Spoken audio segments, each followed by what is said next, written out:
भगवान शंकर ने 5 मंत्र अपने मुंह से प्रकट किए। सब विद्वान विराजे हैं। संसार के जितने मंत्र हैं, संसार के जितने भी मंत्र हैं, वो किसी विद्वान के बनाए हैं, शंकराचार्य के बनाए हैं, पर ये 5 मंत्र संसार के किसी ने नहीं बनाए। ये 5 मंत्र भगवान शंकर ने अपने मुंह से प्रकट किए हैं। और वो 5 मंत्र कौन कौन से हैं? भगवान शंकर के मुंह से जो पहला मंत्र निकला, ध्यान से सुनना, वो था ओम। ये ओम की उत्पत्ति किसी विद्वान के द्वारा नहीं है, किसी भक्त के द्वारा कोई स्तुति नहीं, ये स्वयं भगवान शंकर के मुंह से निकला है ओम। दूसरा मंत्र भगवान शंकर के मुंह से निकला, ओम नमो भगवते वासुदेवाय, जिसको 12 अक्षर मंत्र कहा जाता है। तीसरा मंत्र निकला गायत्री मंत्र, ओम भूर भुवः स्वः। आगे बोलने का ये व्यास गद्दी हमको परमिशन नहीं देती, आप सबको पता है। चौथा मंत्र निकला माता का नवारण मंत्र, ओम एम ह्रीम क्लीम चामुंडाय विच्चये नमः। और 5वां जो भगवान शंकर के मुंह से मंत्र निकला, वो था राम। राम नाम की उत्पत्ति भगवान शंकर के मुंह से है। पर आज व्यास गद्दी से आपको मैं एक 6वां मंत्र दे रहा हूं, और अगर उस मंत्र को तुमने अपने जीवन में उतार लिया तो ये 5 मंत्र काम करेंगे। और अगर वो 6वां मंत्र तुम्हारे जीवन में नहीं है तो तुम्हारे जीवन में कोई मंत्र काम नहीं करेगा। और आज जो 6वां मंत्र मैं आपको देने वाला हूं, उसे संभाल के रखना, क्योंकि इस मंत्र में तो भगवान प्रसन्न होंगे, पर हो सकता तुम्हारे बस में ना हो। से भगवान की स्तुति हो सकती है, परलोक बन सकता है, पर जो मंत्र मैं आज आपको व्यास गद्दी से देने वाला हूं, उसमें यह लोक भी बनेगा और परलोक भी बनेगा। उस मंत्र को गूंगा भी महसूस कर सकता है, बोल सकता है, बहरा भी उस मंत्र को सुन सकता है जो मैं आपको बताने वाला हूं। अब गायत्री मंत्र बोलो, मृत्युंजय मंत्र बोलो, तो क्या बहरा उसको सुन सकता है? नहीं सुन सकता। क्या गायत्री मंत्र, मृत्युंजय मंत्र गूंगा बोल सकता है? नहीं बोल सकता। पर जो मंत्र मैं आपको दे रहा हूं, उसे गूंगा महसूस करेगा, बहरा करेगा। यहां तक कि जो मंत्र आज व्यास गद्दी बताने वाली है, उससे भगवान तो ठीक, आप जानवरों को भी बस में कर सकते हो। बस तुम्हें मंत्र याद हो जाए तो जानवर भी तुम्हारे बस में हो जाएं। और जानवरों को छोड़ दो, ये पेड़ पौधे भी तुम्हारे बस में हो जाएंगे। यहां तक कि देखो, सबके अपने अपने संप्रदाय हैं, सबके अपने अपने, अगर सनातनी में सोचो तो सबके अलग अलग गुरुजी हरे हैं। कौन गुरुजी ने राम मंत्र दो, कौन उन्हें कृष्ण मंत्र दो, कौन उन्हें शिव मंत्र दो। जे को जो इष्ट है वो अपने चेला को मंत्र दे दे। भाई हम ने तो बंदा ही कर दो दीक्षा। कोई हमसे पूछ रहा हो तो महाराज जी दीक्षा, हमने कहा बिल्कुल नहीं, 8-10 साल से कहा नहीं पकड़ रहा है। हम इन्हें चले हाथ फैलाने आए, हम खुदा ही महाराज फिर रहे। हम तुम्हें कहां से पार कर दें, हमारी रो तो ठिकानो नहीं है कि हमारी का गति हुज्जे। बताओ, हम खुदा ही तो तर नहीं रहे अबे। पर ऐसे जाने सोचियो, तुम्हारे गुरु मंत्र लियो, क्योंकि बिन गुरु भाव निधि तरई न कोई, जो बिरंच संकर्षण होई। पर गुरु ये सोने बनाइयो। एक कहावत चलत है, तुम्हारे भी जानत हुई, पानी पियो छान के और गुरु बनाओ जान के। ऐसा ही है जो कहावत। कितने जने मानत हाथ उठो, कितने जने मानत हो जा बात कि पानी पियो छान के और गुरु बनाओ जान के। खबर राखियो जे जेने हाथ उठाओ है। अब आई हम गड़ोला जागीर के कोनो नर्दा में से एक पिक्का भरवा रहे हैं पानी को।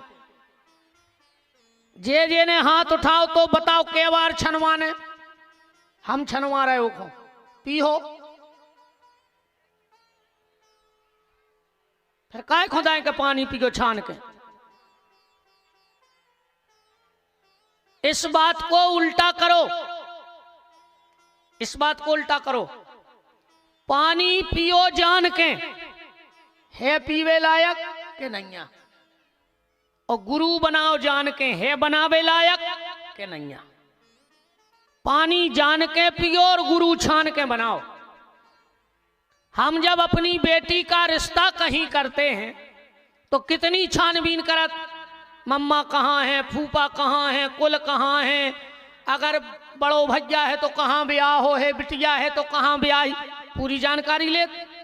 खाली शरीर की बेटी का संबंध इस संसार से कर रहे हो तो इतनी छानबीन है, और ये आत्मा रूपी बेटी भी तुम सतगुरु को सौंप रहे हो तो उसकी छानबीन नहीं होनी चाहिए, उसकी भी छानबीन होनी चाहिए।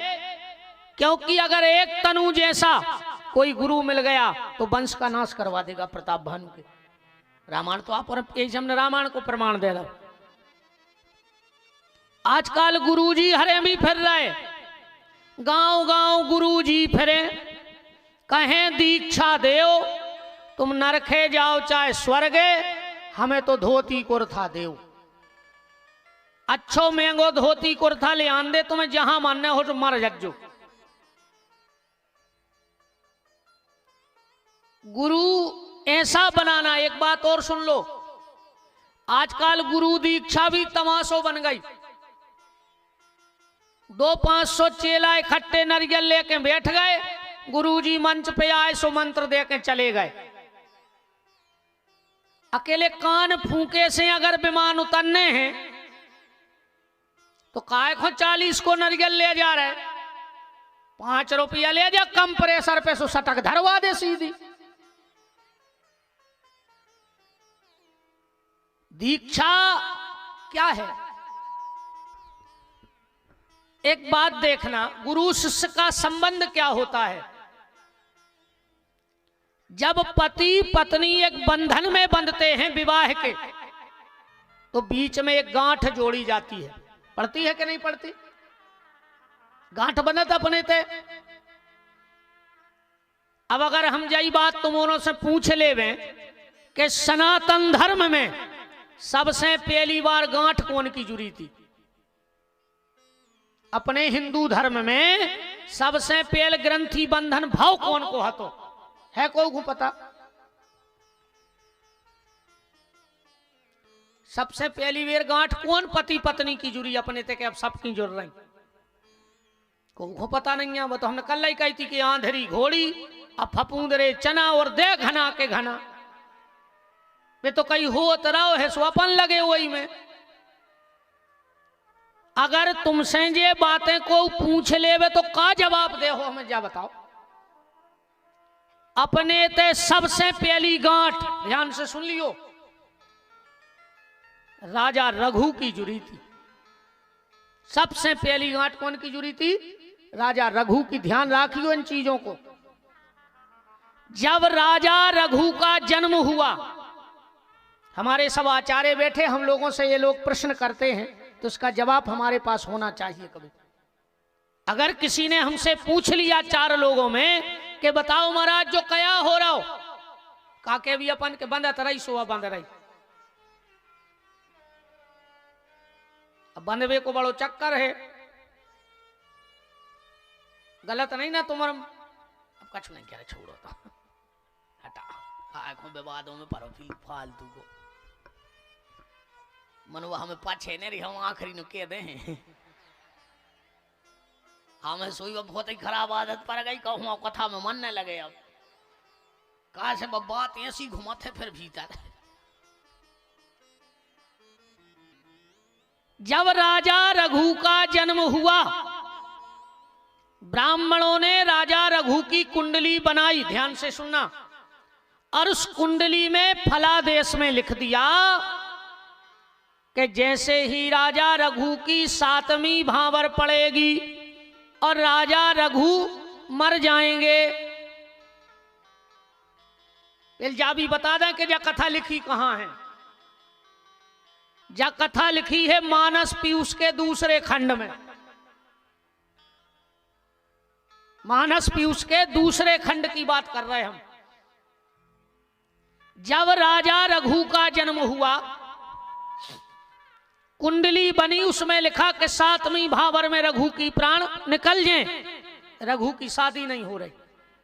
एक दिन वशिष्ठ जी ने कहा दिलीप से कि राजा दिलीप, लड़का विवाह के योग्य हो गया है, शादी काहे नहीं कर रहे? बोले गुरुजी जधरी कुंडली ये में लिखो है। बोले कुंडली दे दे और लड़का दे दे, हम ब्याह करवा कर लौटा कर दे रहे तुम्हें, अब मर जाए तो हमारी गारंटी है। राजा रघु को वशिष्ठ जी अपने आश्रम में ले गए और राजा रघु की शादी तैयारी हो गई। विवाह की वेदी पर पति पत्नी बैठे, मंत्र पढ़े गए। जैसे ही भावर को समय आओ, वशिष्ठ जी ने कहा रघु की पत्नी से खड़ी हो जाओ। वो खड़ी हो गई। रघु से कहा तुम पीछे खड़े हो जाओ, चलो अब 4 भावरें लगाओ। तो 4 भावरों में रघु की पत्नी आगे आगे चली और रघु पीछे पीछे चले। बोले अब बैठ जाओ। वशिष्ठ जी उठे